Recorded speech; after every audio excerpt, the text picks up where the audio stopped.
Bom, gente, boa noite para vocês. Aqui quem fala é o Norberto de Assis, eu sou o designer, também o responsável pela comunicação da Escrevedeira e quero desejar a vocês uma boa bem-vindos à aula aberta da Mariana Coutinho. A Mariana, que é jornalista, é doutora em semiótica e estudos de linguagem pela Universidade Federal Fluminense e é um profissional com mais de 10 anos de experiência no mercado de estratégia digital e autora de 2 newsletters excelentes que vocês podem conferir na rede social Substack, que é o Tempo de Qualidade, e Se Eu Tivesse uma Newsletter, tá. A Mariana vai dar uma aula aberta hoje pra gente sobre conteúdo longo, né, mas antes eu queria roubar alguns minutinhos de vocês para apresentar a Escrevedeira, para aqueles que chegaram e não conhecem, mas e para aqueles que conhecem há um tempinho, mas nunca visitaram nosso site, eu vou mostrar um pouquinho, bem rapidinho, vou tomar o tempo de vocês por alguns minutinhos só, tá. Então eu vou apresentar aqui para vocês o site. E aqui é o centro é o site da Escrevedeira, para quem não conhece, a Escrevedeira é um centro cultural literário focado exclusivamente em literatura. Eu acho que é o único centro cultural do Brasil que é focado 100% em literatura. Então, todos os nossos cursos, nossas atividades, vocês podem conferir aqui no site, são totalmente dedicados àqueles que gostam de ler e escrever, né. Esse aqui eu vou dar uma passada rápida no site, mas aqui vocês podem ver, os cursos, né, que a gente tem de destaque, inclusive o curso da Mariana. A gente tem atividade presencial na Casa da Escrevedeira em São Paulo, como, por exemplo, esse encontro com a escritora Micheline Berunski, que vai rolar lá no final do mês.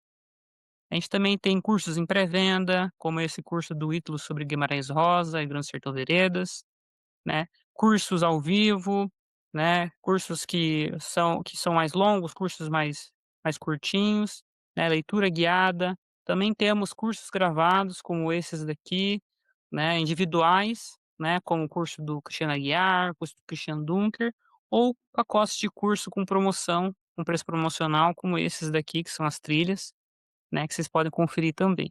Além disso, a gente tem oficina de escrita para aqueles que querem escrever a partir de um gênero, a partir de alguma coisa, né. Esse mês a gente tem uma oficina muito legal sobre presencial, sobre tradução, né, em poesia com 2 poetas norte-americanos, né. Além disso, a gente tem outras atividades, a gente tem clube de leitura, a gente tem, leitura de originais, a gente tem viagem literária, uma que vai acontecer no mês que vem, para São Sebastião do Paraíso, em Minas Gerais, uma viagem sobre Guimarães Rosa e café. Então quero convidar todos vocês a conhecerem a Escrevedeira, né, para quem não conhece, e sejam bem-vindos todo mundo que é pela primeira que está chegando aqui pela primeira vez. Agora eu vou falar um pouquinho sobre a aula da Mariana, porque eu também trouxe algumas coisinhas, né. Além disso, quero também convidar vocês a escutarem o nosso podcast, o Frequência Escrevedeira. A nossa primeira edição saiu no mês passado e a gente está terminando uma segunda edição para sair no dia entre o dia 15 e o dia 20 desse mês. Lá tem uma porrada de entrevista legal com um monte de escritores, professores aqui da casa, profissionais do livro. Então, para quem está interessado no mundo do livro, vocês encontram esse podcast da Escrevedeira, o Frequência Escrevedeira, no nosso YouTube, no Spotify, no Deezer e em breve no Apple Podcast e também na Amazon. E estamos aqui também, né, para fazer um pequeno jabá sobre o curso da Mari que começa na semana que vem, exatamente daqui a uma semana, que é o Escrevendo Além dos Algoritmos, newsletter de conteúdo longo, né. Essa aula aberta é baseada muito nesse curso que a Mariana vai dar pra gente, e é um curso super bacana para todos aqueles que querem fugir um pouco dessa toada de conteúdo curto a todo momento, para aqueles que querem fazer um conteúdo mais aprofundado. E para vocês que estão aqui hoje com a gente está oferecendo um cupom de 20% de desconto, né, o Mariana 20, né, que é válido até amanhã, tá. Então 20% de desconto no curso da Mariana, para todos aqueles que querem, se aprofundar no tema de conteúdo longo, para quem quer criar conteúdo com propósito na internet. Então a gente recomenda vocês utilizarem, vocês aproveitarem essa chance. Eu vou pilotar a aula de vocês, então eu vou ficar no chat respondendo dúvida, vou mandar os links, enfim, já roubei tempo demais, e agora eu vou passar para Obrigada, Mariana, Norberto. Obrigada. Deixa eu primeiro compartilhar aqui a minha apresentação com vocês. Deixa eu ver. Apareceu aí já. Eh, Se alguém quiser fazer alguma pergunta e eu não estiver vendo mãozinha levantada, vocês podem falar no microfone, tá, gente? Porque quando eu começar a apresentar, talvez eu não vá estar vendo aqui o rostinho de vocês.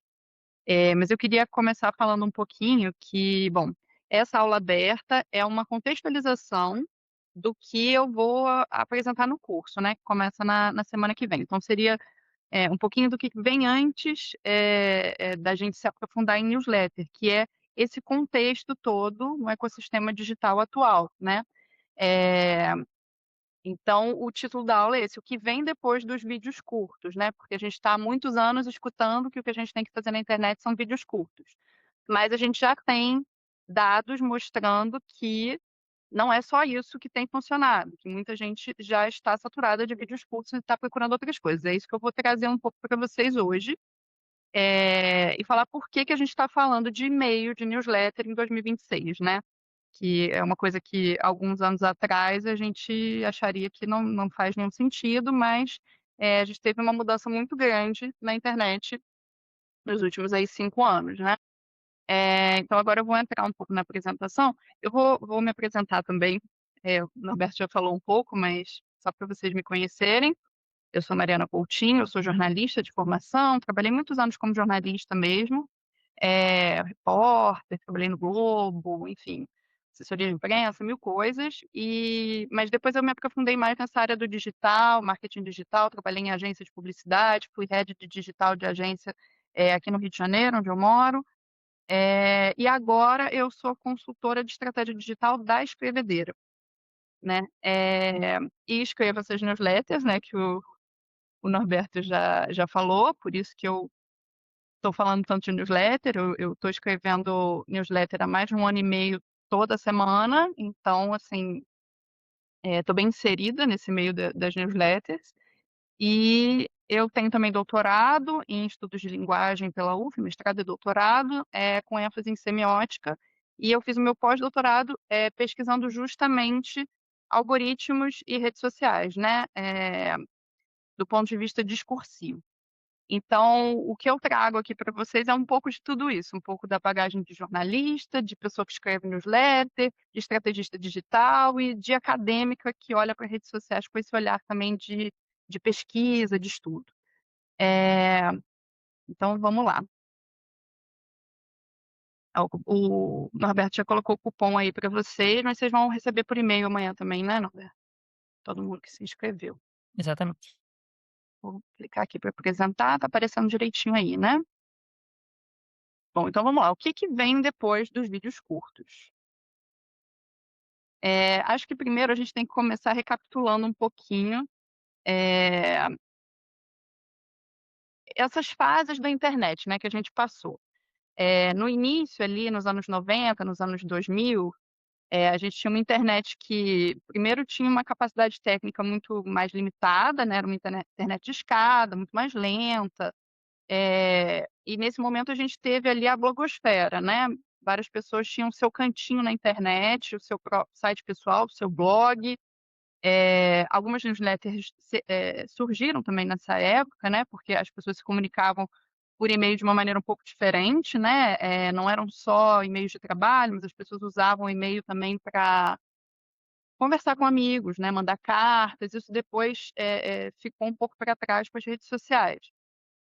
Mas nesse momento, a gente pode dizer que o texto era rei, né, até por uma questão técnica mesmo, porque, por exemplo, pra gente acessar vídeos, né, no início dos anos 2000 era complicado, a gente tinha que ficar horas baixando um vídeo e tudo mais. Então, assim, as pessoas se comunicavam muito mais por texto, e a gente tinha, essa moda dos blogs, né, que eram textos mais longos e cada um tinha o seu, e personalizava o template e tudo mais. Aí depois ali por 2004 até 2010, a gente pode dizer que teve um outro momento, que foi o surgimento das primeiras redes sociais. Aqui no Brasil a gente usou muito o Orkut nessa época, depois o Facebook, né.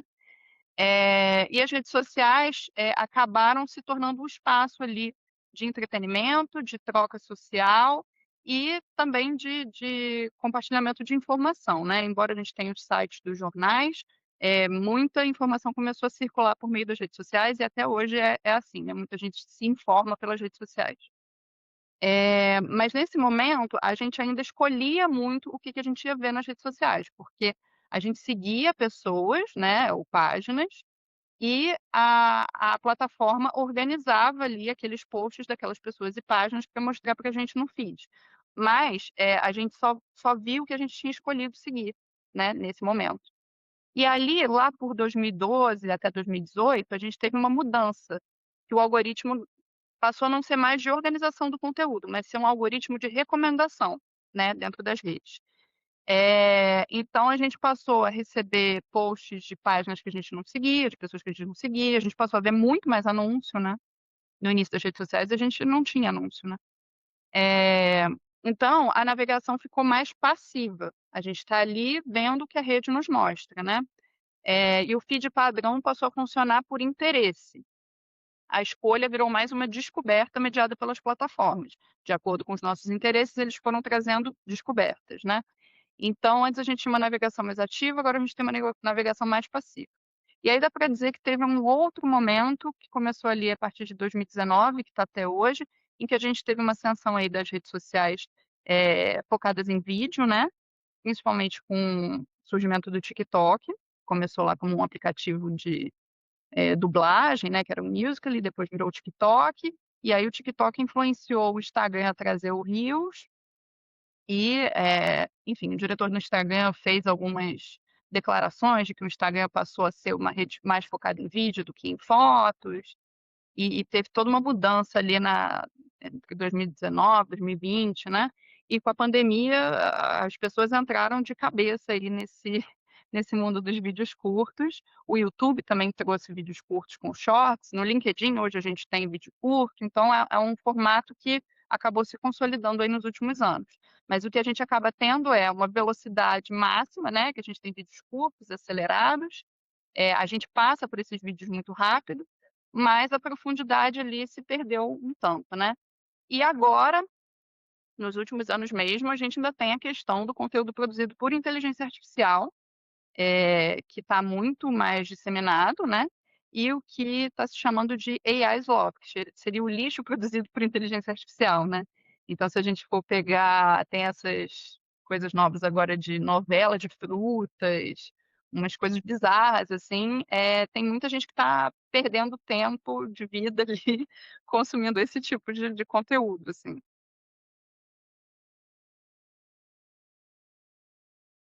Mas por que vídeos curtos, né? Por que que a gente chegou nesse momento de vídeos curtos? Uma coisa que eu sempre falo é que essa escolha por vídeos curtos não é uma escolha do usuário, né?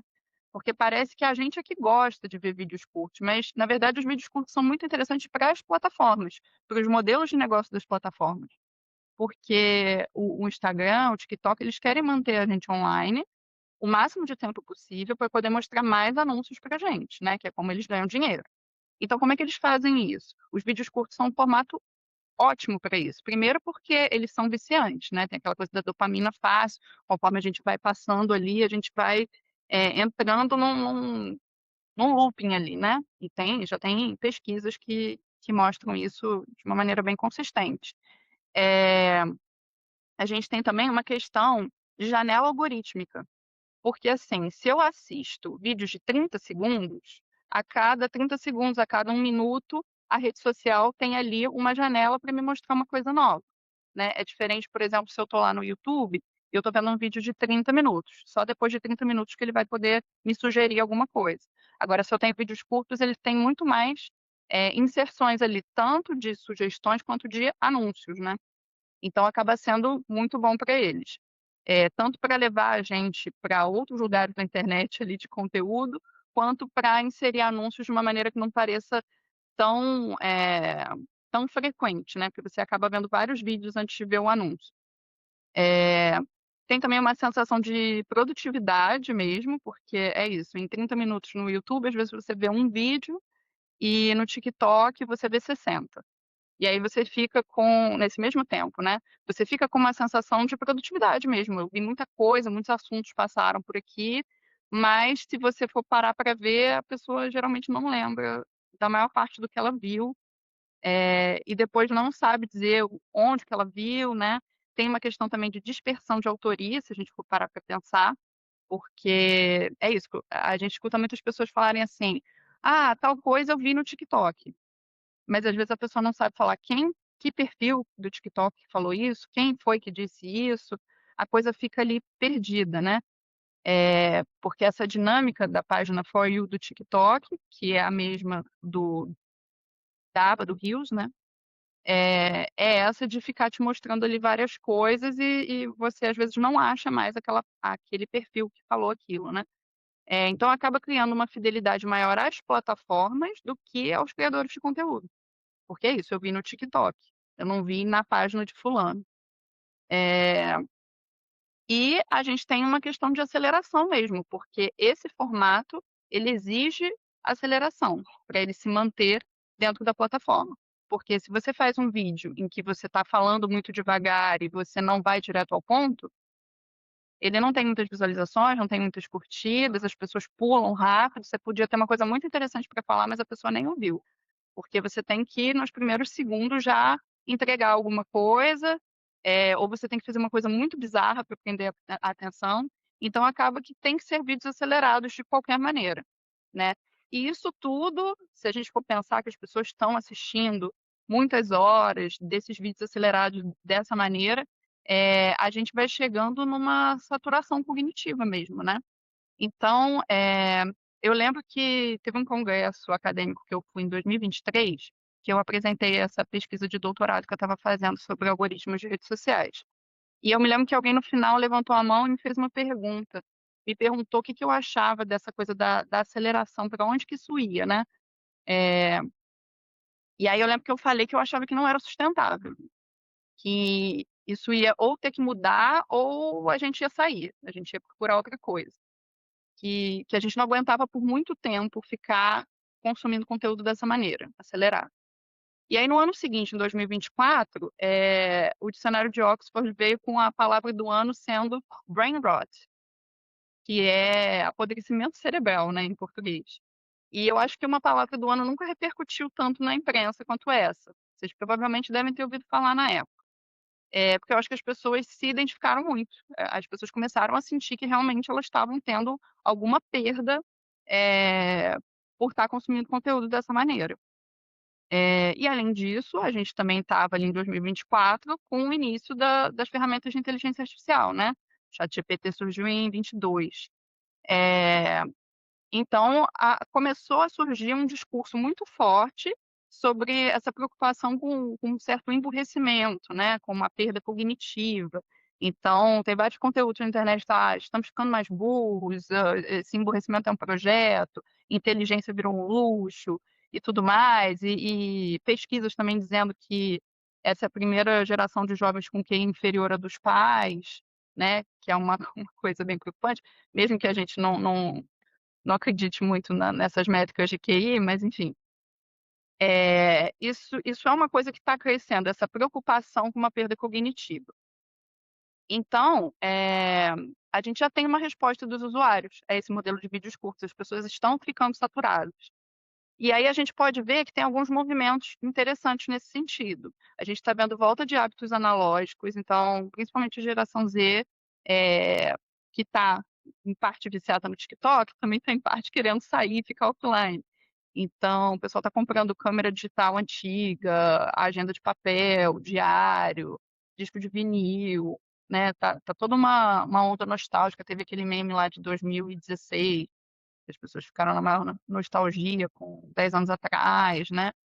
Eh, Tem uma onda de dumb phones agora, que são esses celulares como se fossem antigos, sem internet, as pessoas estão querendo sair de casa sem internet para não ficar o tempo todo, ligadas nisso. Tem uma onda de clube de leitura, entre celebridades e marcas famosas. A Miu Miu, lançou recentemente um clube literário, tem o clube da Reese Witherspoon, a Dua Lipa tem um clube de leitura agora, enfim, a gente está vendo vários influenciadores que estão abrindo clube de leitura.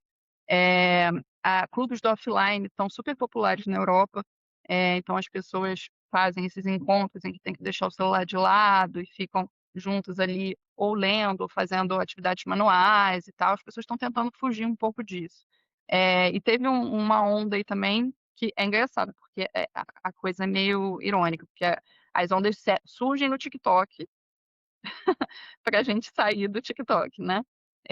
Mas 2 recentes que estavam ali no TikTok, foram só um minutinho. Desculpa pessoal, meu filho pequeno apareceu aqui, tá tudo bem. Eh, então a gente teve 2 ondas no TikTok, que foi o Friction Maxing e o Nona Maxing. Eh, o Friction Maxing tem a ver com as pessoas quererem, propositalmente criar atritos no seu cotidiano, com uma ideia de, dificultar um pouco a vida nessa era de tanta conveniência, né.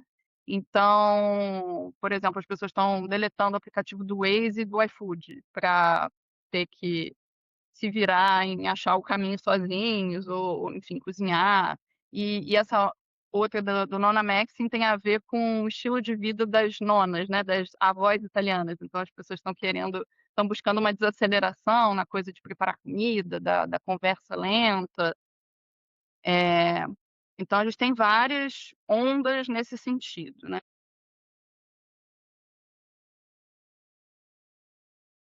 Então, contra as previsões do mercado da atenção, a gente já tem algumas pesquisas também, eh nesse sentido de mostrar essa saturação, né. O Reuters Institute for the Study of Journalism de Oxford fez uma pesquisa com 95.000 pessoas em 47 países. Identificou já sinais claros de saturação com modelos de conteúdo, eh, de alto volume e baixa profundidade, né.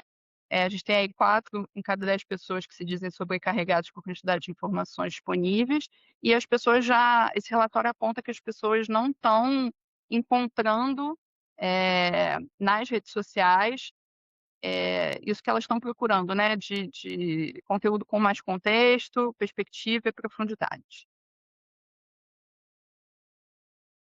O Ted Gioia, que é um ele é um crítico musical, assim, especializado em jazz, mas é um crítico de cultura de forma geral e que fala muito sobre tendências, sobre tecnologia. Ele tem uma newsletter muito boa que chama The Honest Broker.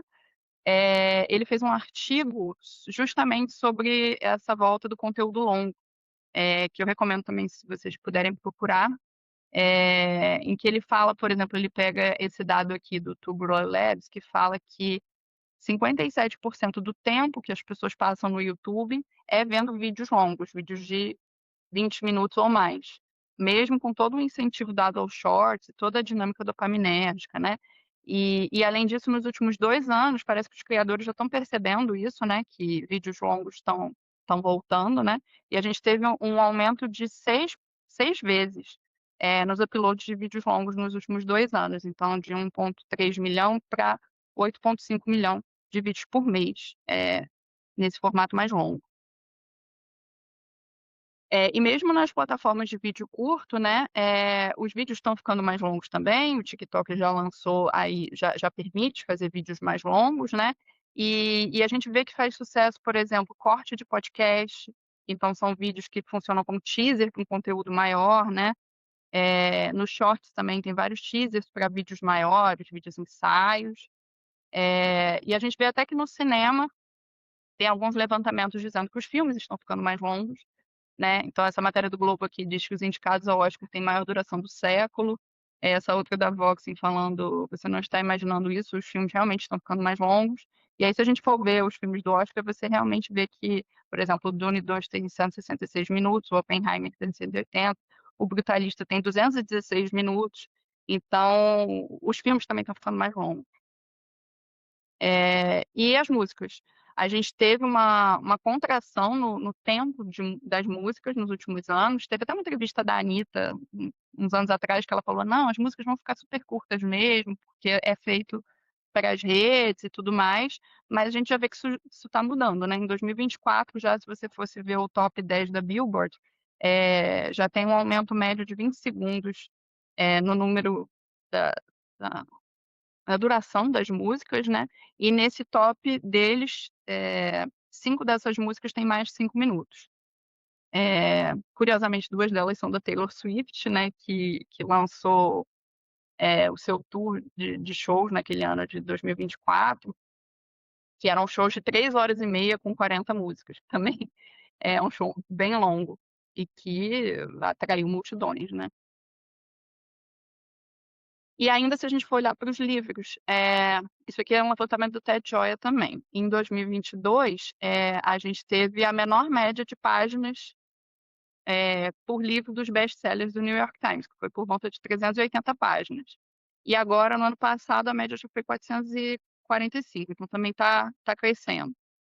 E eu queria trazer um exemplo também dessa virada do conteúdo longo e do conteúdo mais aprofundado, que é a revista The Atlantic, que é uma revista clássica nos Estados Unidos, né, e ela estava quase falindo, assim, em déficit, e nos últimos 3 anos eles conseguiram se recuperar e voltar à lucratividade por meio de conteúdo de especialistas, conteúdo mais longo e aprofundado, e eles até aumentaram em 50% o valor das assinaturas e mesmo assim, eh, eles trouxeram muita gente nova e conseguiram reverter a situação deles. Isso tudo para dizer que, assim, o conteúdo curto e viral dominou a internet durante alguns anos, mas já está gerando uma reação contrária. As pessoas estão saturadas, estão desconfiadas das big techs e estão buscando experiências mais profundas. E o formato longo, ele acaba criando mais confiança e lealdade. E confiança é uma coisa muito importante nesse momento que a gente está, por exemplo, de ascensão da inteligência artificial, que as pessoas estão muito sem saber se uma coisa é real ou não, né, no que elas podem acreditar, o que foi gerado por IA, eh, que pode ter ali alguma informação imprecisa, né. Eh, então a gente viu que, assim, o consumo excessivo de conteúdo curto também, ele não gera geralmente ele não leva uma satisfação, na verdade ele leva a tédio, ausência de prazer e até as pessoas que são viciadas acabam se cansando, né. E uma parcela significativa do público está se recusando mesmo a ser manipulada por interfaces digitais que a gente já sabe que são projetadas para viciar, né, e está cada vez mais desconfiada das big techs. E aí a gente acaba tendo uma dicotomia aí entre lealdade e viralidade. O conteúdo curto, ele se espalha muito rápido, mas ele some, né, ele tem uma vida útil muito curta também. E o conteúdo longo cria mais vínculos, profundos, duradouros, né, uma confiança, no criador de conteúdo, no escritor, enfim. A gente tem o efeito também de saturação, né, que todo formato levado ao extremo acaba gerando uma rejeição, e isso já está acontecendo com os vídeos curtos. E a gente tem a questão da inteligência artificial mesmo, esse IA slop, né, as pessoas estão cansadas de conteúdo feito por IA, ou de ficar numa dúvida eterna de: "É IA, não é IA, eu posso confiar, não posso", enfim.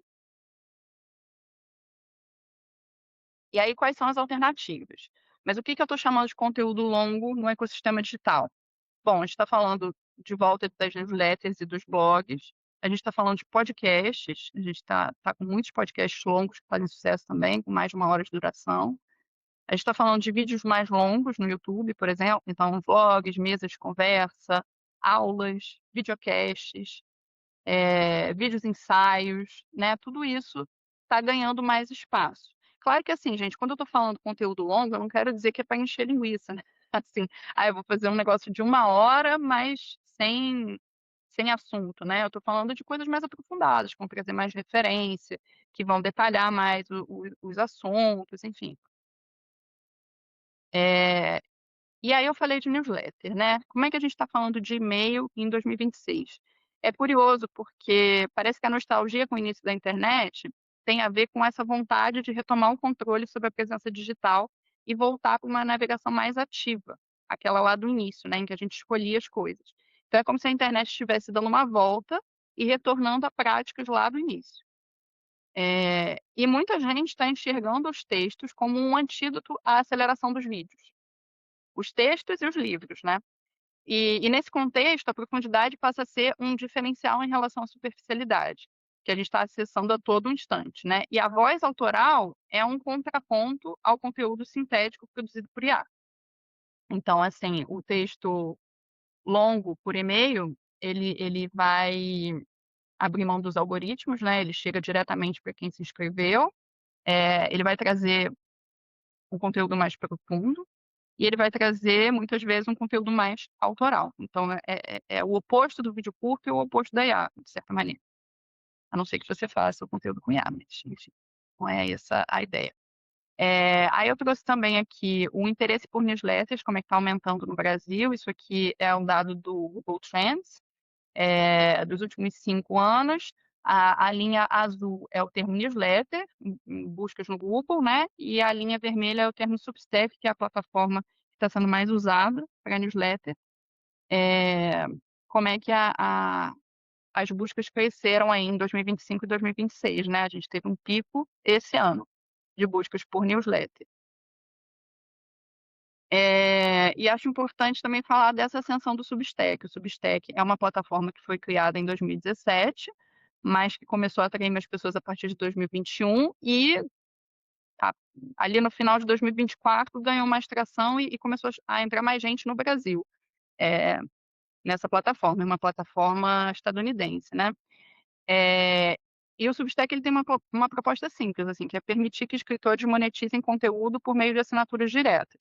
Ele não tem anúncios ainda, né, a gente não sabe se vai passar a ter em algum momento, e não tem intermediários, né, porque você dá o seu contato e o e-mail chega na sua caixa de entrada, ou dentro do aplicativo do Substack você tem também uma área lá de assinaturas que você pode, configurar para não chegar no e-mail, mas chegar no aplicativo. E o crescimento dessa plataforma está bem consistente e se acelerou muito nos últimos anos, né. As assinaturas pagas deles foram saltando de 2.000.000 para 4.000.000 para 5.000.000 no ano passado. Isso aí, as pessoas que realmente pagam por conteúdo lá dentro, que são minoria, né, dentro da plataforma, mas já é bastante gente. E em julho do ano passado, o Substack captou US$ 100 milhões em investimento, e atingiu aí uma avaliação de US$ 1 bilhão. Então já é uma plataforma bem consistente, recebe cerca de 125 milhões de visitantes por mês e tem 50.000 publicações que geram receita, né, que tem assinantes pagos.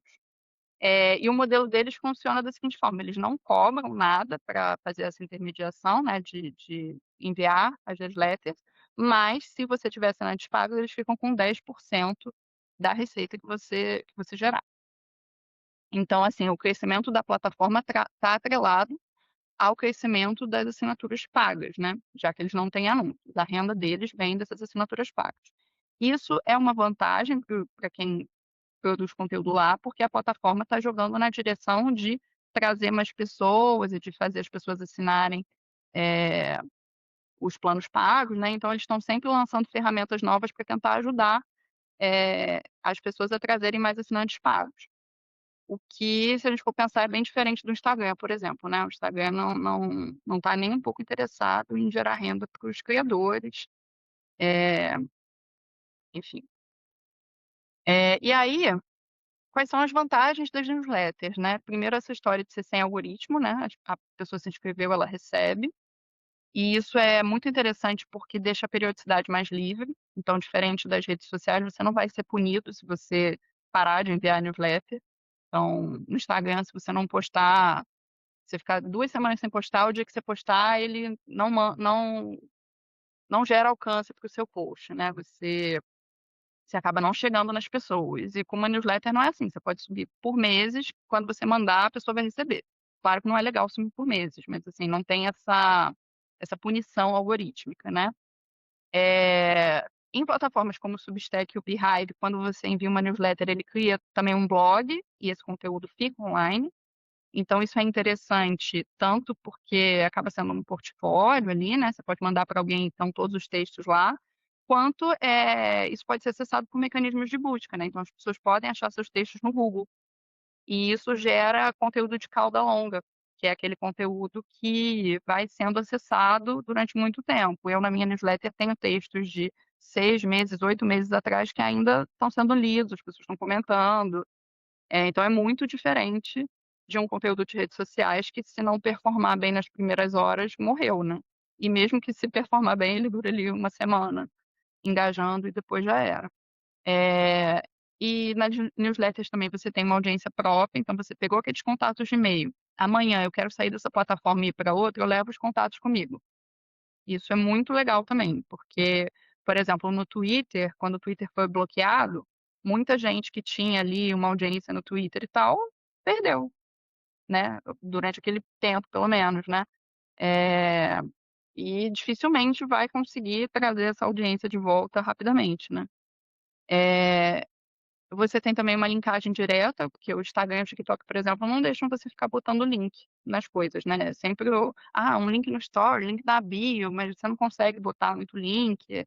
Na newsletter você põe quantos links você quiser, do jeito que você quiser, é muito mais livre nesse sentido, né. E aí acabam se abrindo oportunidades para escritores. Eh, então, já tem vários escritores que têm newsletters e que constroem audiência online.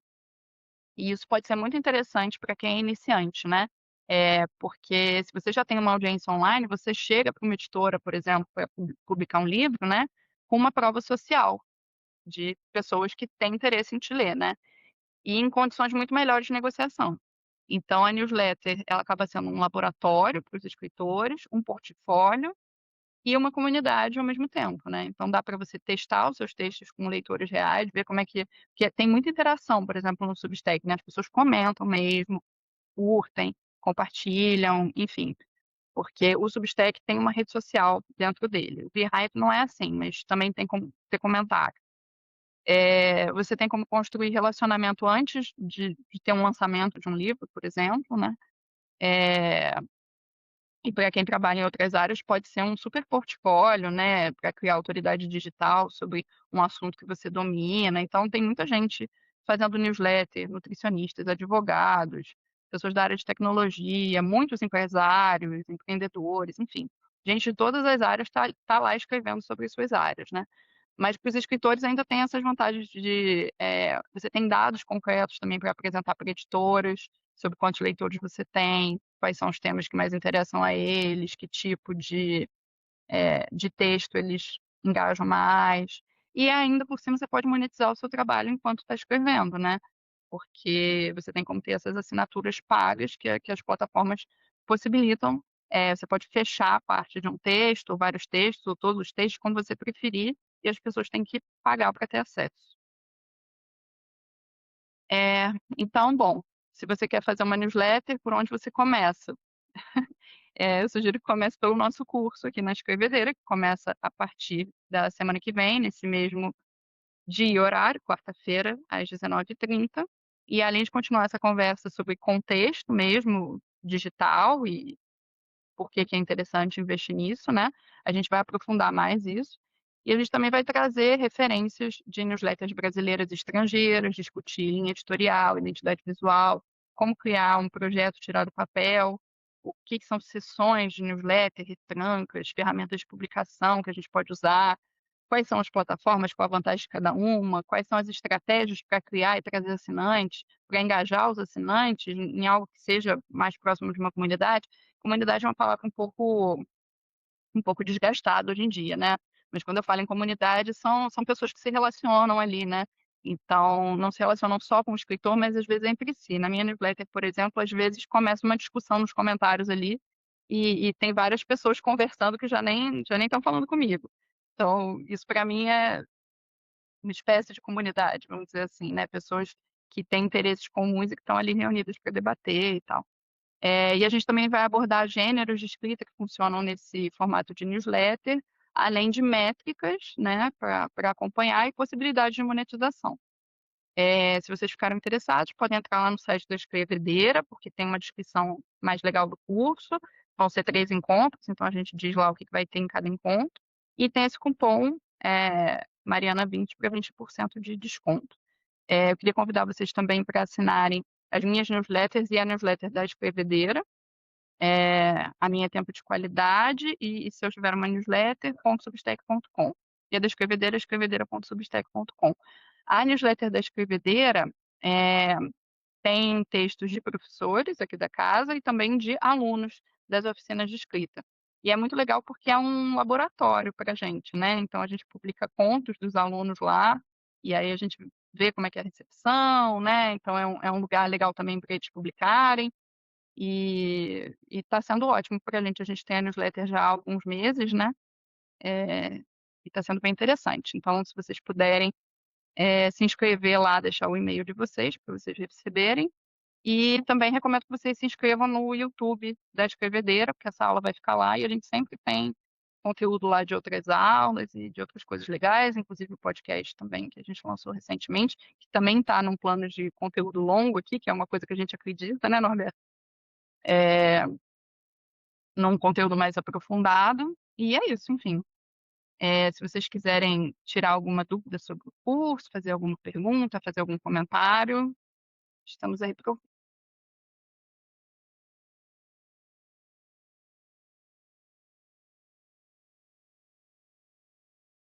alguém quer falar alguma coisa? Tem uma pergunta, Mati, não só porque eu Diga. sou seu colega de trabalho, mas eu tenho interesse no tema. Como é que você vê, por exemplo, essa contradição, né, que é muita gente procurando agora conteúdo longo e o Instagram dizendo: "Não, a gente vai fazer um feed agora que vai ser vídeo curto". Como é que você enxerga, eh eh, onde que isso pode chegar, assim, por exemplo? Eu acho que o Instagram tá dobrando a aposta, né. Eh, por um lado tá dobrando a aposta, mas por outro também teve um evento essa semana, que o Adam Mosseri, que é o chefão lá do Instagram, falou algumas coisas e ele falou um monte sobre carrossel, né, que é um formato que estava sendo desincentivado um tempo atrás, mas que eles estão vendo que performa bem. Então por um lado eles estão, sim, enfiando goela abaixo rios, né, para todo mundo. Mas por outro eles também já estão voltando um pouco atrás nessa coisa de que carrossel não é interessante e tal. Mas assim, sinceramente, eu acho que quem está muito interessado em conteúdo longo não vai achar no Instagram. A gente até tem esse formato de carrossel, que algumas pessoas conseguem usar bem e tal, mas ele não foi feito para isso, né. A gente vê que, os textos ficam ali nas telas do card muito pequenos, né, tem uma limitação. Então assim, eu tô vendo um movimento de pessoas saindo mesmo do Instagram, ou usando menos e procurando outras coisas, né. E o Substack, assim, o ano passado chegou muita gente no Substack com essa conversa de: "Estou saindo do Instagram, estou fazendo um detox e não sei o quê". Então, eu acho que tem um conflito mesmo das plataformas. Eu vi que aqui a Ana Cristina Lobo perguntou se as assinaturas são somente pagas. Não. Muita gente tem newsletter que nem é paga, né, que é totalmente gratuita, e você tem a opção de fechar um post, não fechar outro. A maioria das pessoas assina gratuitamente, mas alguns autores fecham conteúdo, fecham alguns, e também tem uma coisa que você pode definir, quanto vai custar a sua assinatura paga. E aí depende muito do que a pessoa oferece, né, porque tem gente que faz clube de leitura dentro da assinatura paga, né, então põe um preço mais caro, e tem gente que só fecha um post. Tem uma variedade enorme aí, mas a maioria das pessoas que estão no Substack estão assinando gratuitamente. Vai ter atividade prática durante o curso? Eu vou propor algumas, um pouquinho de mão na massa, mas vai ser mais no sentido da gente pensar junto um projeto de newsletter para quem está começando, ou melhorias num projeto para quem já tem newsletter. Assim, não vai ser uma oficina, né, de escrita, mas a gente vai ter um pouquinho de prática nesse sentido de provocar um pouco vocês a pensar nesses projetos, a pensar em como vocês vão escrever e trocar ideias sobre isso.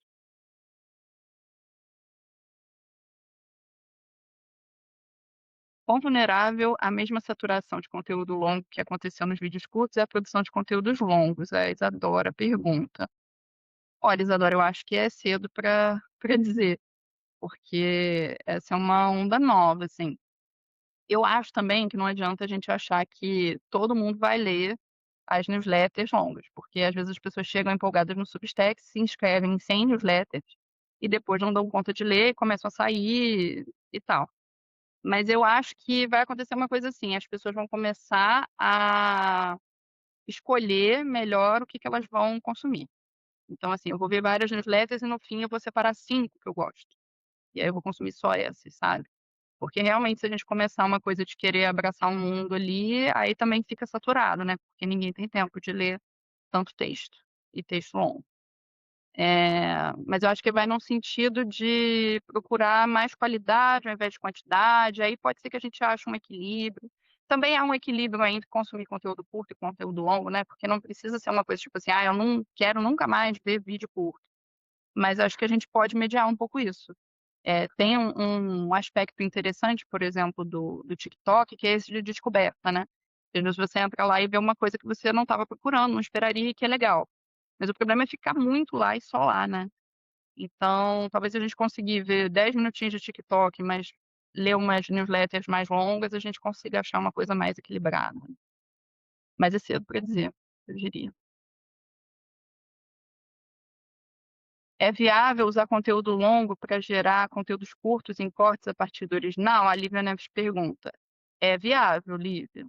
Tem gente que faz isso para chamar para o longo. Tem gente que faz isso, inclusive, assim, um criador que tem YouTube, Instagram, TikTok e Substack. Aí, às vezes, ele faz um conteúdo longo do Substack e resume ele para as outras redes, sabe? E vai mudando o formato, mas que a base passa a ser o Substack. Eu andei conversando com algumas pessoas que têm feito isso, assim. Estão usando a newsletter como vai fazer o conteúdo mais aprofundado possível e depois vai desdobrando ele. Como buscar e trazer os e-mails? Então, tem várias formas, mas é isso aí eu vou falar mais no curso, porque é um assunto longo. Mas assim, só dando uma resposta rápida, a rede social do Substack ajuda muito a trazer pessoas novas.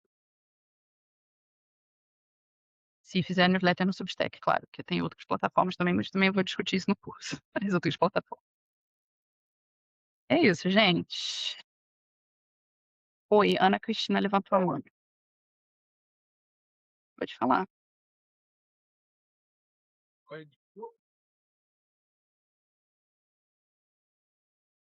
Ana Cristina, você quer falar?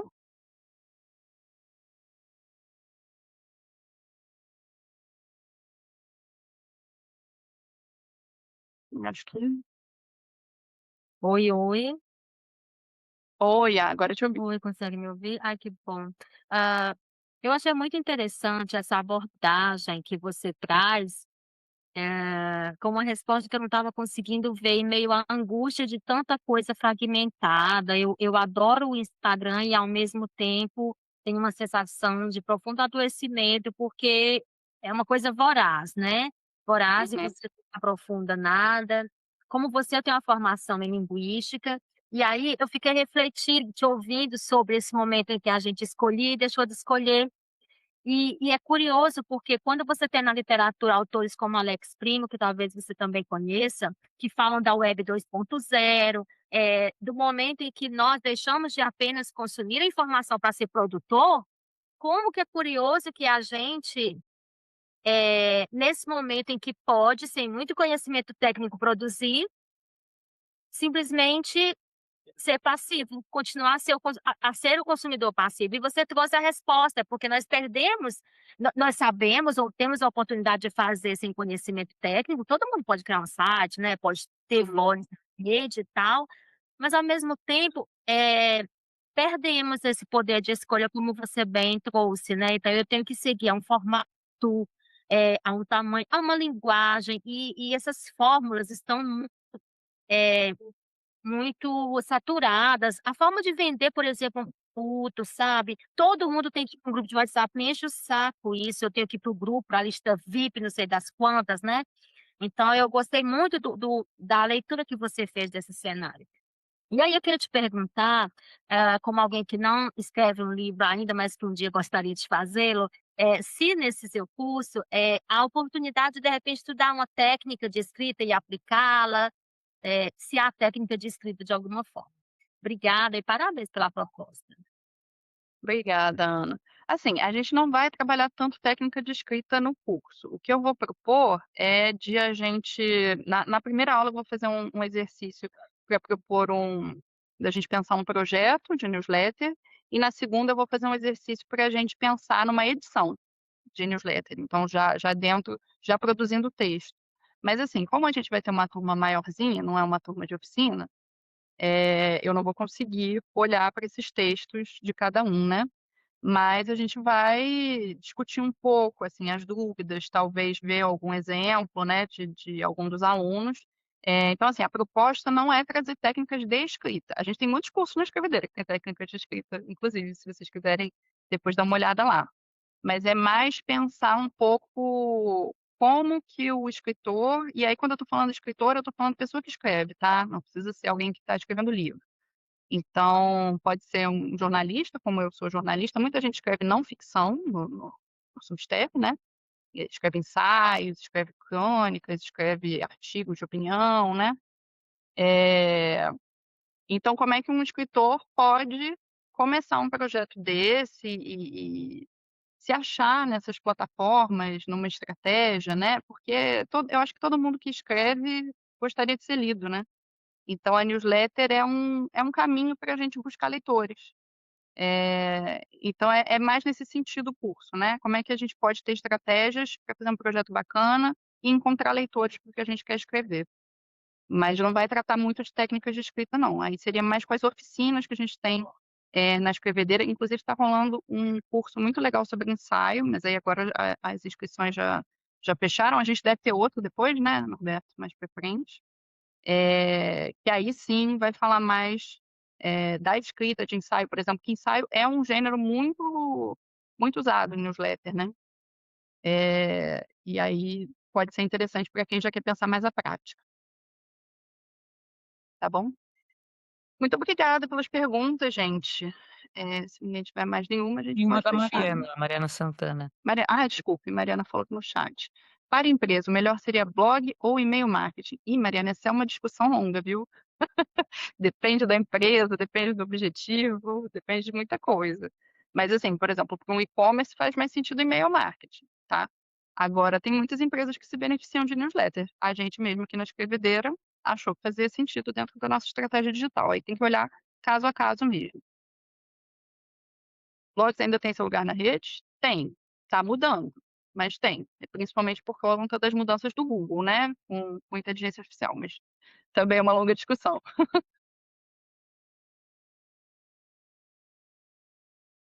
Bem, gente, se ninguém tem mais nenhuma pergunta, eu só vou ressaltar o convite para vocês participarem da aula da Mariana, né. Eu mandei os links no chat para vocês darem uma olhada, né, e também para conhecer o site da Escrevedeira e as redes, que eu vou deixar também os links. Fiquem à vontade também de conhecerem nossos outros canais, escutar o nosso podcast e agradecer de novo a Mariana por essa aula e espero que vocês estejam com a gente na semana que vem. Obrigada, pessoal. Então é isso. Então, gente, boa noite, viu? Valeu, boa noite para todo mundo, até a próxima e espero que vocês topem fazer o curso. Aí a gente se vê de novo semana que vem.